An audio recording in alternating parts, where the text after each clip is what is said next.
before has the Election Commission's role been under as much scrutiny as in this election? The controversy started right from the announcement of dates to the implementation or lack of implementation of the Model Code of Conduct. Questions over EVM malfunctions and even VVPAT tallies. So why has the image of the election watchdog taken a beating? To speak on this, I am joined today by two former Chief Election Commissioners, S.Y. Qureshi and O.P. Rawat. In fact, Mr. Rawat retired from the post of CEC in December last year. Welcome to both of you and thank you for speaking with us on the India Development Debate. I'm going to start off with a question foremost in my mind on how counting is going to work out this time round. And let me come to Mr. O.P. Rawat on this question, because there was a report today that suggested that results could be delayed up till the next day, up till the 24th, because this is the first time VVPATs will have to be tallied in 5 assembly seats per constituency. So 5 booths from each assembly segment. Is that going to take longer to tally?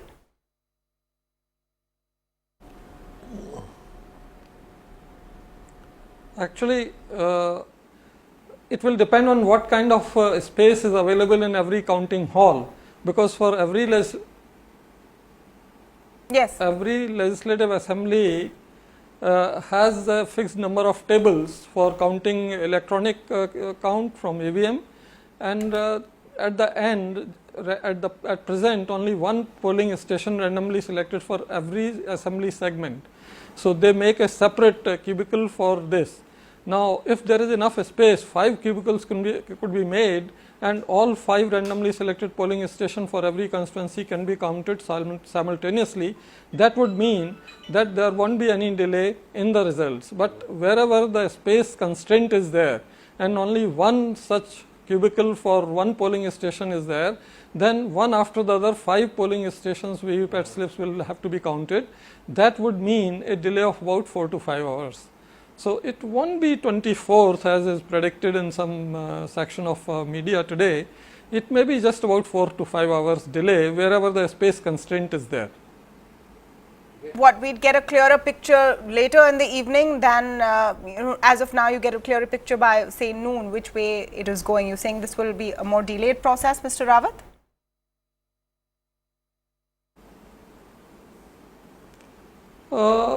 No, actually I already said that it will depend on the availability of enough space in the counting hall, because every counting hall will have different shape or size. Got it.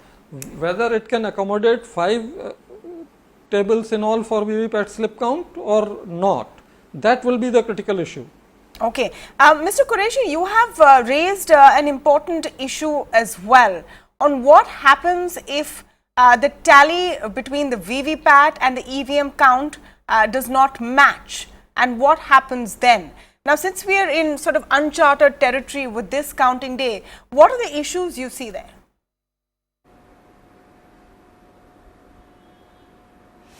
You know, normally when we start an innovation, we make all the detailed rules in advance in the normal times. Now, if we leave it to the last minute and without actually giving detailed guidelines, there may be some confusion. Now, right now, Rule 56D empower the returning officers to decide, because any candidate or his agent can apply to the returning officer to do the count if he is suspicious of the result. And RO will have to take a decision and give a decision in writing, giving a speaking order. And of course, the rule says subject to specific or general guidelines of the Election Commission. Now, my concern is that those guidelines, probably I haven't seen. What I know is that in case the one machine which was to be counted so far, and now 5 machines which will be counted under the orders of the Supreme Court, if there is discrepancy, then what? Obviously, there will be a hue and cry. All these parties will run to the returning officer, and in the absence of any clear directions and rules, the returning officer will be quite cornered. And some returning officers will come to some conclusion, some others may give different orders. Therefore, that clarity should be there.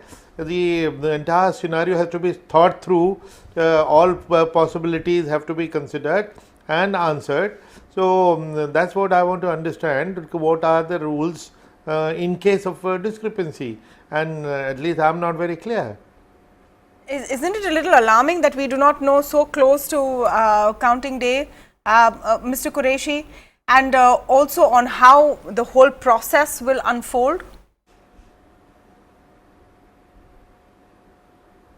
Yeah, that is why I had mentioned this in one article recently. Yeah. That has been my concern for a few days now, that this should have been decided. And obviously, when the rules are made in the normal times, when we are not in the thick of battle, those rules have better acceptability. Now that we are in the thick of the election and EVM or VVPAT debate has gone on for some time, it's not going to be easy for the Commission, but even now, before the counting day, it's better to deal with this problem before the counting day, and it should be done sooner the better. Okay, now this the Election Commission at this point has been inundated with a litany of complaints from every political party. There are, with every phase you hear stories and reports of malfunctions.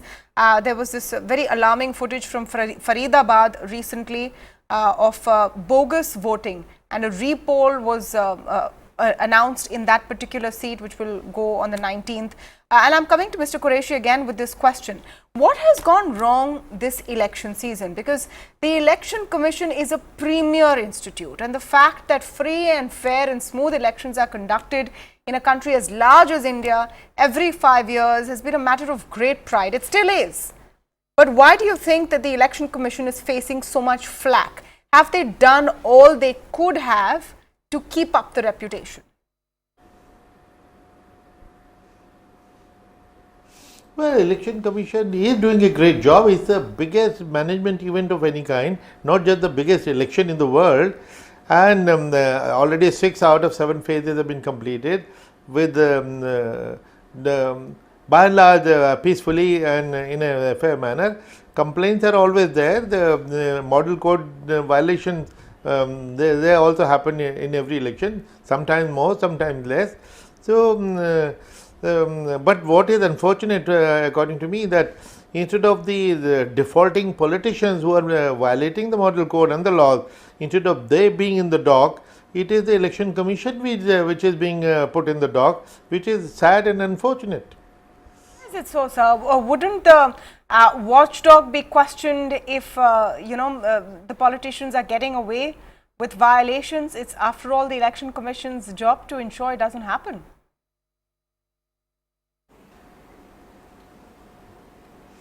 Yeah, well, Election Commission has taken some very strong action also. For instance, debarring senior leaders from campaigning for 48 hours, 72 hours is not a very normal action that Election Commission has taken in the past. I think it's a commendable action, and you will notice wherever this action was taken, the offence was not repeated. So that also needs to be acknowledged. But let me come to you with this point. Do you think that the Election Commission has been unfairly targeted because the Election Commission's conduct has been debated so hotly? You had over 60 former bureaucrats who wrote in an open letter questioning the Election Commission's conduct and saying that they were being partisan towards certain parties, and that's really unfortunate, isn't it?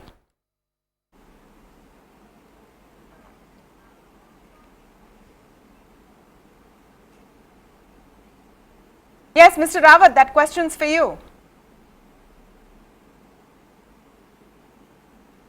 Oh, Yeah. I would first like to clarify on whatever was told by Dr. Qureshi, that there is no ambiguity in the rules when the VVPAT slip count and the electronic count doesn't match. In fact, the rule position is very clear that in case there is a complaint about anything wrong at any polling station, then the RO has full powers to pass a speaking order and order slip count of those additional polling stations where the complaint belongs to. Second thing is, there is no case of VVPAT slip count and electronic count not matching on record, but in case this kind of eventuality arises, the rule position is very clear that when VVPAT slip count and electronic count does not match, VVPAT slip count will prevail and the result will be announced accordingly. So, position is very clear there, and counting will not have any adverse effect on this count.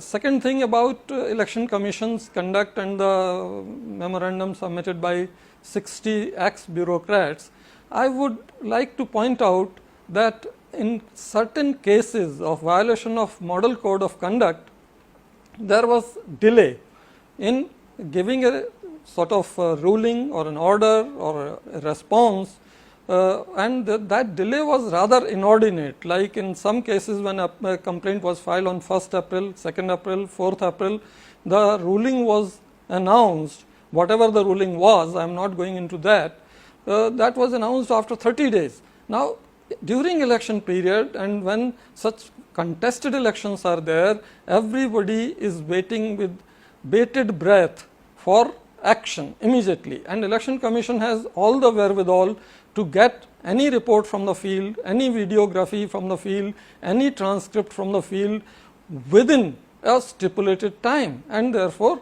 if the response for all such violations had come say within 2-3 days or at least within a week, there won't have been an adverse perception created about the election commission's conduct.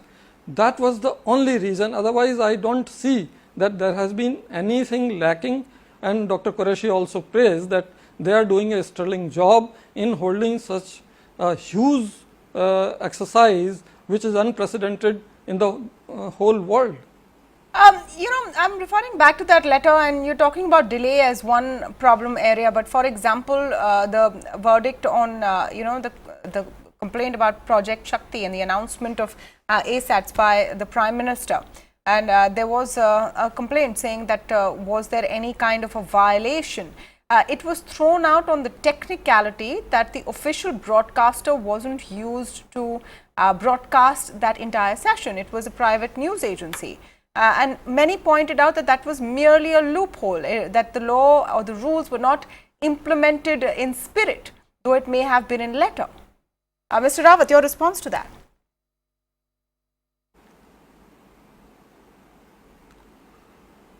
Yes, one school of thought is there that this was a technical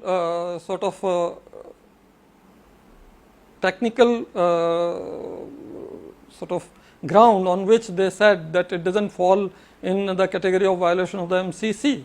But then these are the issues which all the political parties have been taking to the Honorable Supreme Court, and there has been nothing said on these things by Honorable Supreme Court as well. And therefore, whatever has appeared in the media, only that much is available to us, and we can also not say much beyond that. You are the ones who know the rules. Dr. Qureshi, let me come to you on that question. Why has the Election Commission been at the receiving end? Do you think that there was an inordinate delay in responses to some complaints versus the speed with which other complaints were handled? That claim has been made by the Congress, claiming that all complaints against Prime Minister Modi and Amit Shah were dealt with very, very slowly. They went to the Supreme Court on that as well.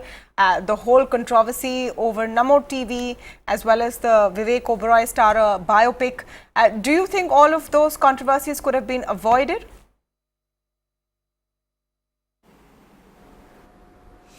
Well, I entirely agree with Mr. Rawat that this inordinate delay is the only thing which has caused problem.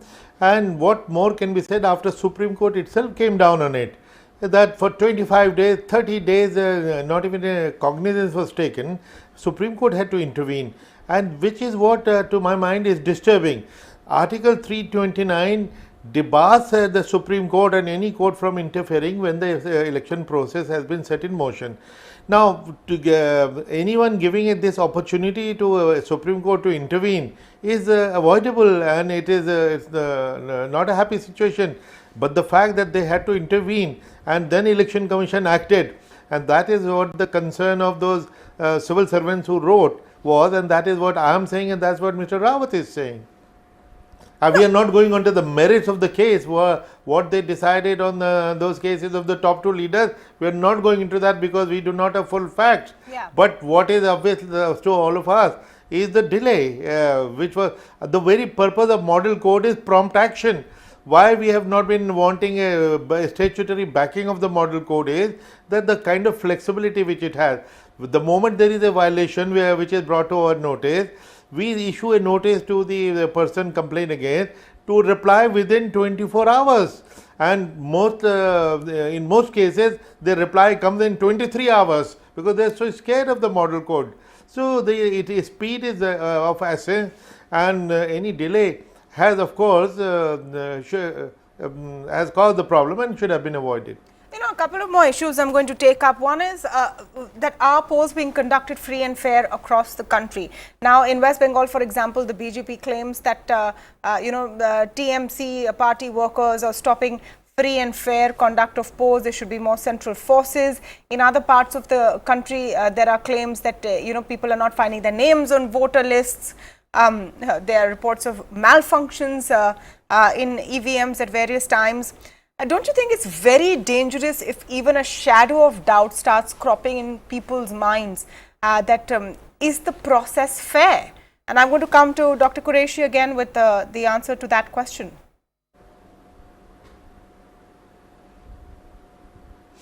Yes, the beauty of India's Election Commission has been that it has established a reputation of great credibility and trust and faith of the nation. One of the most trusted institutions in the country, and any aspersion cast on the Election Commission is not a very healthy situation. In the past, every political party, for instance, has questioned the EVM at one point or the other. Every political party, I repeat that point. But at the same time, at the end of the day, when we call meeting of all political parties, it is easy and easy to persuade the political parties and to arrive at a consensus. When this impression percolates down the minds of the people, it becomes difficult, and in today's social media explosion age, unfortunately, the public perception is getting affected, and like delays in some action and whatever omissions and commissions. But the fact that the public is now reacting, to my mind, is a matter of great concern. Mr. Rawat, do you share that concern? Because you've seen, there are cartoons now in newspapers every day that question the Election Commission, which some of them hinting at partisan behavior. Then there is a question about how EVMs are working, whether they are free and fair polls. And one hasn't heard of this, in earlier elections, at least not to this extent.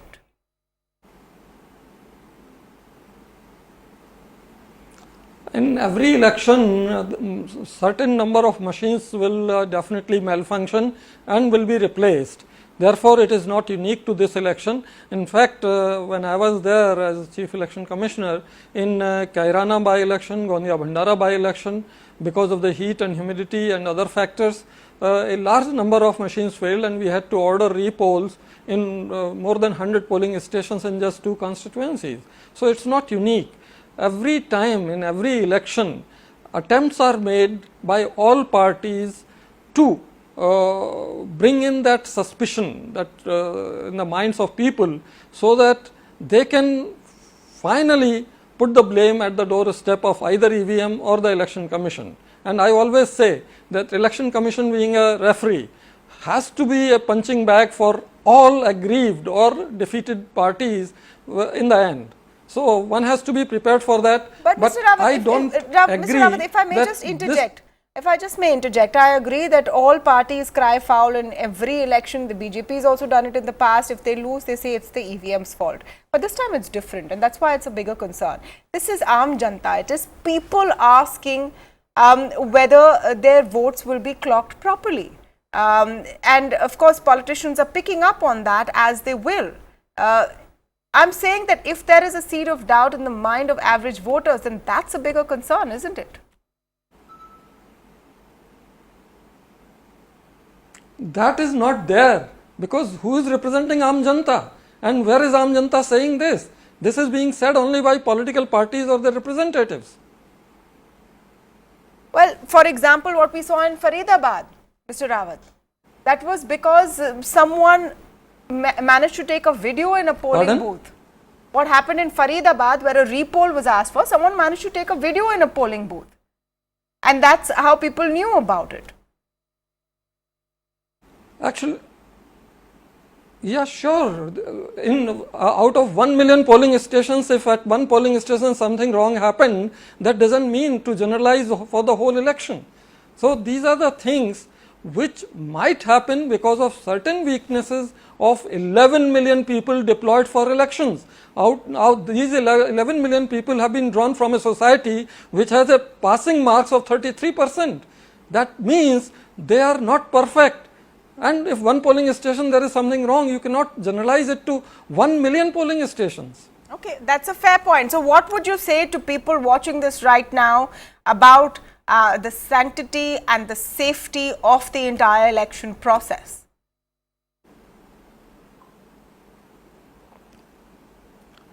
Actually, whole election process in India is secure so long as the people who are in charge of polling at the polling station and transportation and security, they are all conducting themselves according to the laid down instructions and procedures. And we have earned a great name throughout the world because of their performance through and through every general election down the line. Dr. Qureshi, would you say that the reputation of the Election Commission is intact, and what would you say to people watching this right now, because social media has only fueled all of this? Mr. Rawat says that no Aam Janta is complaining, but a scan of social media will tell you so many people are saying so many things, and it's not just political parties. Do you think that that has affected the reputation of the Election Commission, and what is your message to voters who are watching? You know, that's what I mentioned, that the only thing new this time is there is social media explosion. Now, for instance, this Faridabad thing which became viral, and on that basis Election Commission ordered a repoll. But I would like to point out, Election Commission has ordered a repoll on hundreds of other booths also, on the basis of its own internal mechanism of micro observers, our own staff complaining. Therefore, these are correction mechanisms which are already laid down. This one became viral out of 1 million cases. This became viral as if it is happening everywhere, which is not fair. And the fact that Election Commission has been ordering repoll wherever it suspects something has gone wrong on the basis of its own observers or micro observer reporting, that has to be taken into account. We have, the problem is social media explosion. How to deal with that, because the way the rumors spread so fast, although the Election Commission has talked to the social media platform that fake news and rumors and the hate speech should be immediately addressed, should be removed, and within 3 hours. But in social media, 3 hours is a lifetime.